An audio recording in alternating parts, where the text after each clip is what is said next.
महाकारुणिक तथागत भगवान गौतम बुद्ध, तथागत बुद्धांनीच निर्मिलेला बुद्ध धम्म आणि त्याच बुद्ध धम्मावर वाटचाल करणारा पूजनीय भिक्खू संघ या त्रयींना वंदन, अभिवादन.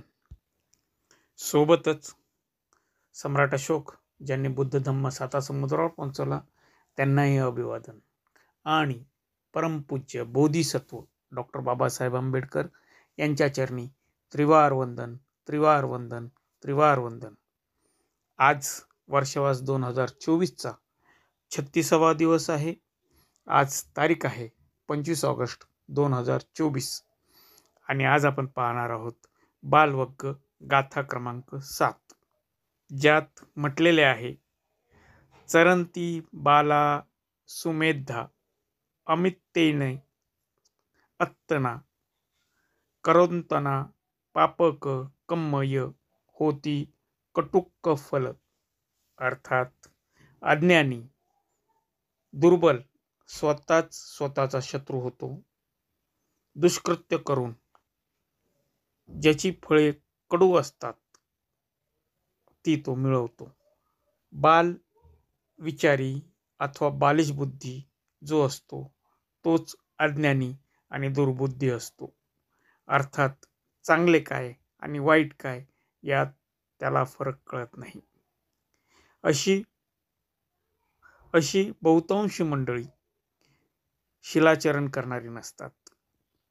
मादक पदार्थाचे सेवन करणे, वारंवार खोटे बोलणे, मुक्या जनावरांचाच नाही तर मानवांचाही छळ करणे, त्रास देणे, आप्त स्वकीयांचा सुद्धा छळ करणे, व्याभिचारी असणे, अशी काळी कृत्ये करणारी ही लोकांची ओळख असते.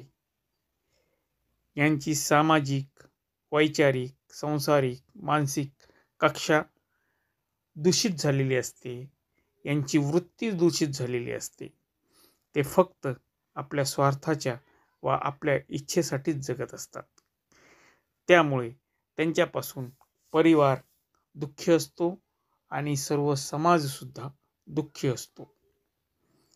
ही अज्ञानी व दुर्बुद्ध लोक एका क्षणात असं काही दुष्कृत्य करतात की त्याची किंमत त्यांनाच नाही तर सोबत असणाऱ्या लोकांनाही मोजावी लागते. ह्या मंडळींच्या कर्माची फळं नेहमी कडू असतात, ज्याचा स्वीकार करताना त्यांनाही रडू फुटते, त्यांनाही पश्चाताप होतो, पण तोपर्यंत वेळ निघून गेलेली असते. अशी दुष्कृत्य करणारी मंडळी कुठल्याही संस्काराने बदलत नाही. ती त्या काळवंडलेल्या दुनियेतच रमतात, त्या काळवंडलेल्या दुनियेतच व्यस्त राहतात. ते तिथून परतायची इच्छा सुद्धा दाखवत नाहीत.